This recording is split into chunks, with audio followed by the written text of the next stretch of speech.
Buenas tardes a todos y bienvenidos a otra parte más de el libro La isla misteriosa de Julio Verne.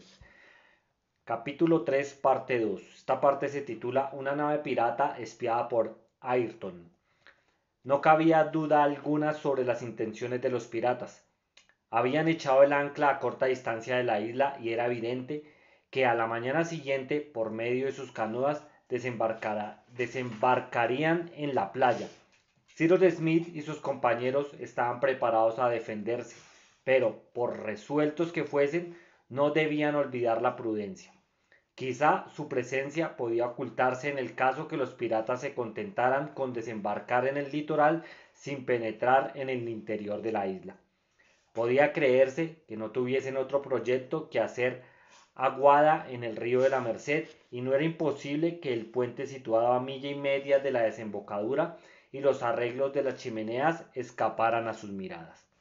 Pero, ¿por qué estaba arbolando el pabellón en la cangreja del Brick? ¿Por qué se había disparado aquel cañonazo? ¿Pura balandronada? Al menos que no fuera el inicio de una toma de posesión. Cyrus Smith sabía que el navío estaba formidablemente armado. Ahora bien, para responder al cañón de los piratas, ¿qué tenían los colonos de la isla Lincoln? Algunos fusiles. Sin embargo, observó Cyrus Smith, estamos en una situación inexpugnable.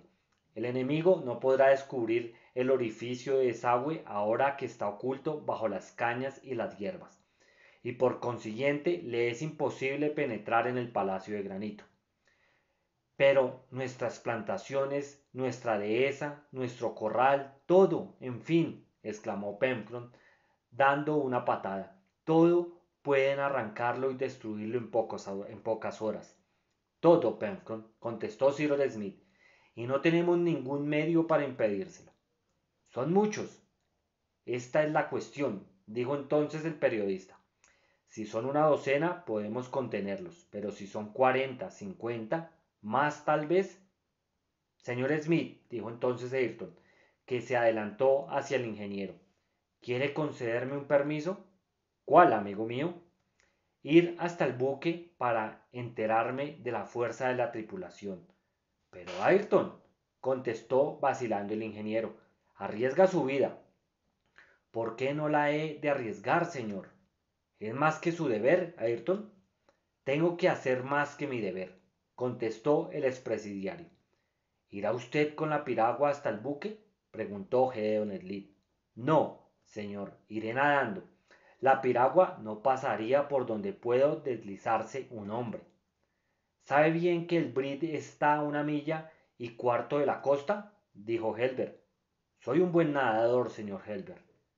Esto es arriesgar su vida, le vuelvo a repetir a usted, repuso el ingeniero. Poco importa, añadió Ayrton. Señor Smith, le pido esto como una gracia. Quizá es un medio para realzar a mis propios ojos. Vaya, Ayrton, contestó el ingeniero, que comprendía que la negativa hubiera entristecido profundamente al antiguo presidiario, convertido ya en un hombre honrado. Yo lo acompañaré, dijo Pencroff. ¿Desconfía de mí? Preguntó Ayrton. ¿Ah?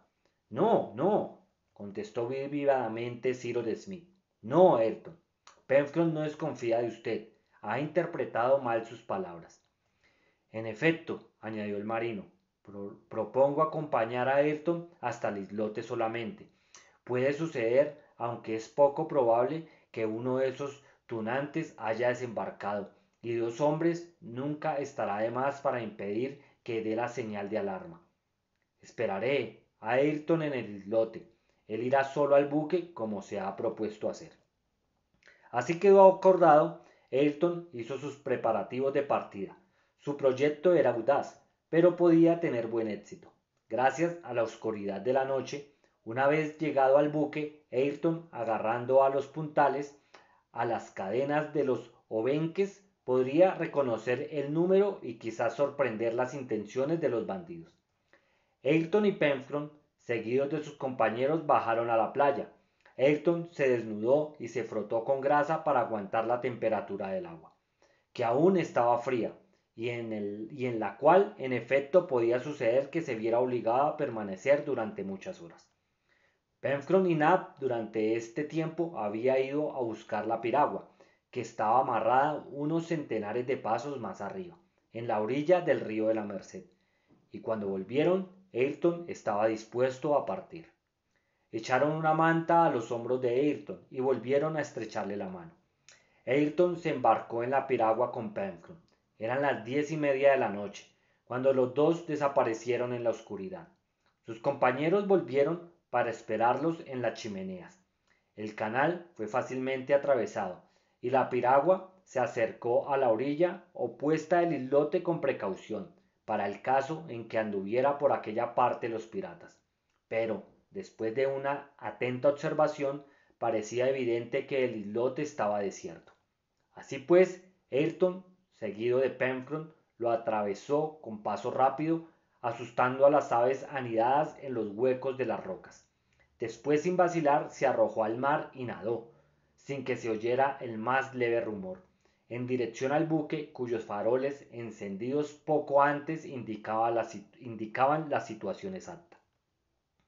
Pencroff se ocultó en un barranco de la orilla, esperando la vuelta de su compañero. Entretanto, Ayrton nadaba con brazo vigoroso y se deslizaba a través de la sabana de agua sin producir el más ligero estremecimiento. Su cabeza apenas salía y sus ojos estaban fijos en la sombría masa del brig, cuyos faroles se reflejaban en el mar.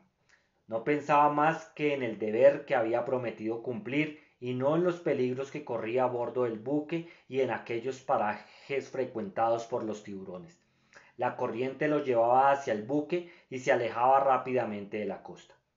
Media hora después, Ayrton, sin haber sido visto ni oído, se deslizaba entre dos aguas, llegaba al buque y se agarraba con una mano al barbiquejo del bauprés. Respiró y, levantándose sobre las cadenas, llegó hasta el extremo del espolón. Allí se secaban unos calzones de marino. Se puso uno y escuchó. Nadie dormía a bordo del brig. Unos discutían, otros cantaban, otros reían. He aquí las frases principales que, acompañadas de juramentos, impresionaron más a Ayrton.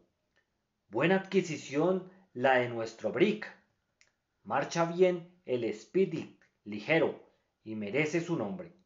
Aunque toda la marina del Norfolk viniera a cazarnos, perdería el tiempo. Hurra por su comandante. Hurra por Bob Harvey. Se comprenderá la sensación que debió experimentar Ayrton al oír esta observación, cuando se sepa que este Bob Harvey era uno de los antiguos compañeros de Australia, marino audaz que había tomado a cargo la continuación de sus criminales proyectos. Bob Harvey se había apoderado en las aguas de la isla de Norfolk de aquel brig que iba cargado de armas, municiones, utensilios y herramientas de toda especie destinados a una de las islas del Sándwich. Había llevado a bordo toda su partida y aquellos miserables, convertidos en piratas después de haber sido presidiarios, recorrían el Pacífico destruyendo los buques, asesinando las tripulaciones y mostrándose más feroces que los mismos malayos. Los presidiarios hablaban en voz alta, referían sus proezas bebiendo desmesuradamente, y Ayrton pudo entender la siguiente relación. La tripulación del Speedy se componía únicamente de presidiarios ingleses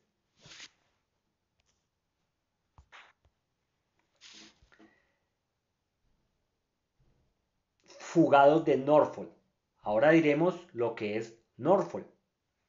A los 29 grados y 2 minutos de latitud sur y de 165 grados y 42 minutos de longitud este, al este de la Australia hay un islote de 6 leguas de circunferencia, dominado por el monte Pitt, que se levantó 1100 pies sobre el nivel del mar.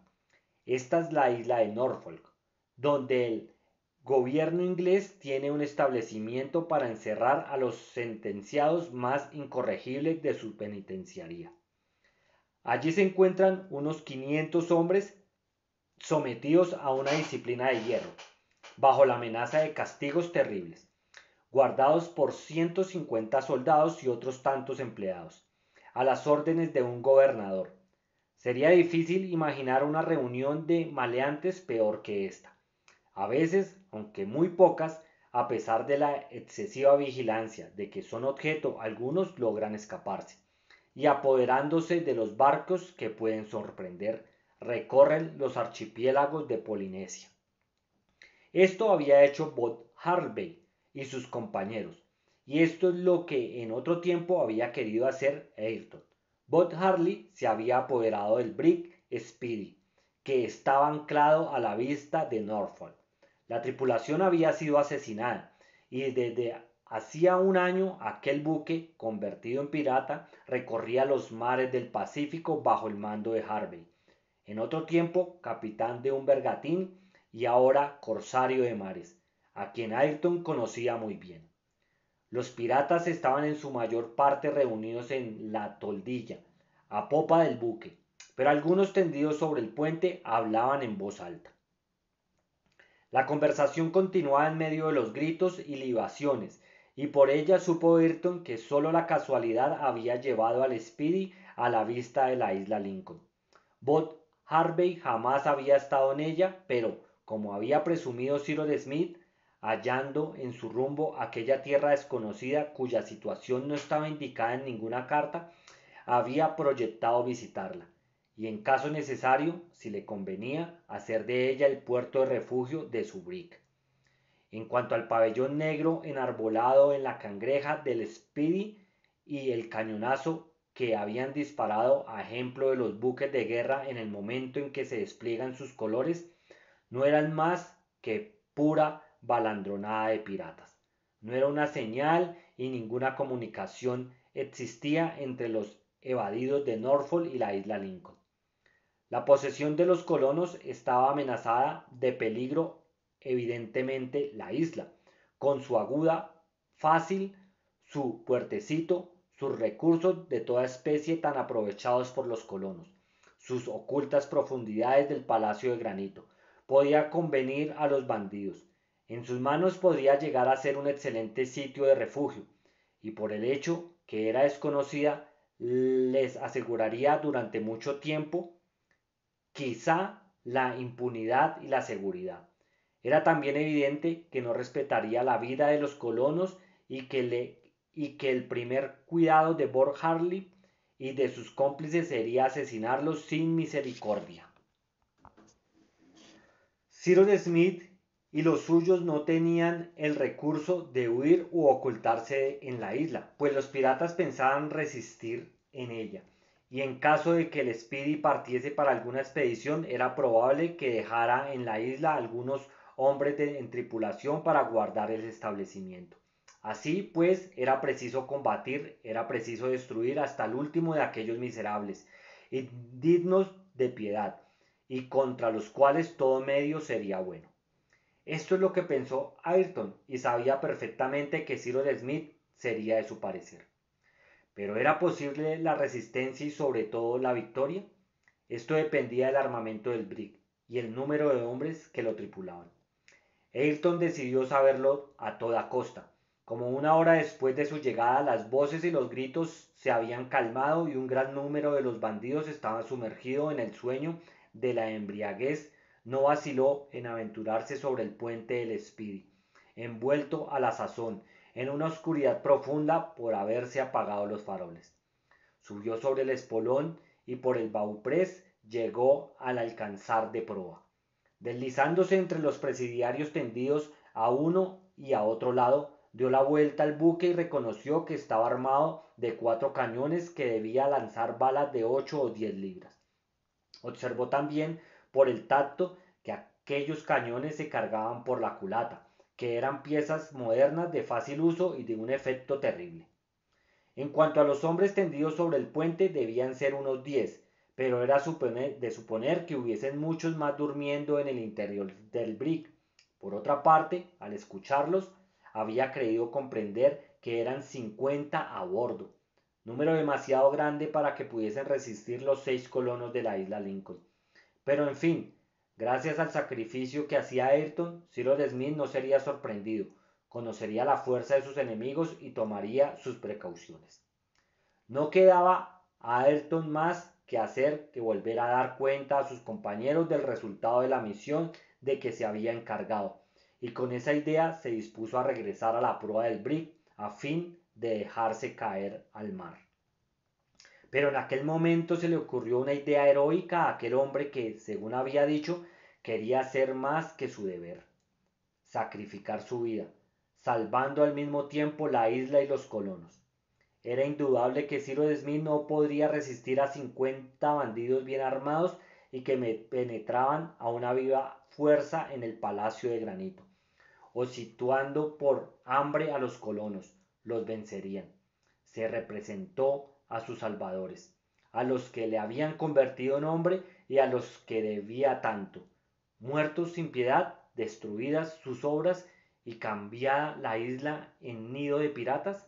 Se dijo que él era la causa primera de tantos desastres, puesto que su antiguo compañero Bob Harvey no había hecho más que realizar los proyectos que él había concebido, y un sentimiento de horror se le escapó de todo su ser, al mismo tiempo que un deseo irresistible de hacer volar el brig con todos los hombres que llevaba a bordo.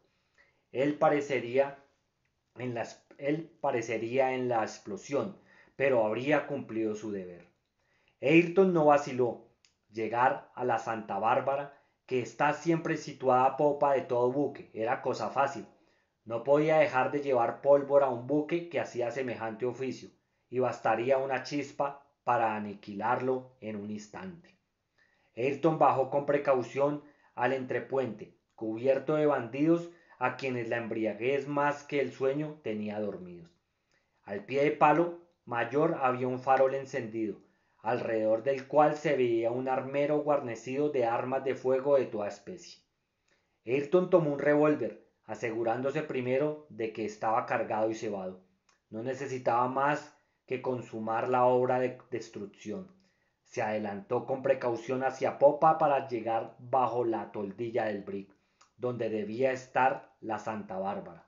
Sin embargo, por aquel entrepuente escasamente iluminado era difícil andar sin tropezar con algún bandido que no estuviera profundamente dormido. De aquí que los juramentos y golpes obligaron a Ayrton más de una vez a suspender su marcha, pero al fin llegó al tabique que cerraba el cuerpo de popa y halló la puerta que debía darle el acceso a la Santa Bárbara. Obligado a forzar aquella puerta, puso manos a la obra. Era tarea difícil de llevar a cabo sin ruido porque se trataba de romper un candado, pero bajo la mano vigorosa de Ayrton el candado saltó y quedó abierta la puerta. En aquel momento un brazo se apoyó sobre el hombro de Ayrton. ¿Qué haces ahí?, preguntó con voz ronca un hombre alto que, levantándose en la oscuridad, llevó bruscamente al rostro de Ayrton la luz de la linterna. Ayrton se echó hacia atrás. A la luz de la linterna había conocido a su antiguo cómplice, Bob Harvey. Este, sin embargo, no podía reconocerlo, pues le creía muerto. ¿Qué haces ahí?, volvió a decir Bob Harvey, haciendo a Ayrton por la cintura del calzón. Pero Ayrton, sin responder, rechazó vigorosamente al jefe de los bandidos y trató de lanzarse a la Santa Bárbara.